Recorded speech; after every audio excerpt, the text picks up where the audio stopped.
পরাণ আছে তার ভিতরে তুমি, নয়নে বসাইয়া তোমায় স্বপ্ন দেখি আমি গো, স্বপ্ন দেখি আমি। তোমার মুখের মিষ্টি হাসি বড়ই ভালোবাসি, তাই তো আমি পাগল হইয়া তোমার কাছে আসি গো, তোমার কাছে আসি। কি জাদু করিয়া আমায়,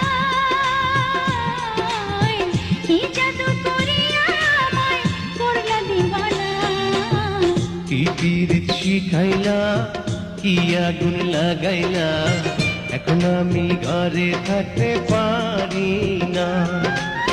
পিঞ্জিরার পাখিটায় দিবানিশি ছটফটায়, এক নজর না দেখলে তোমায় বাঁচি না।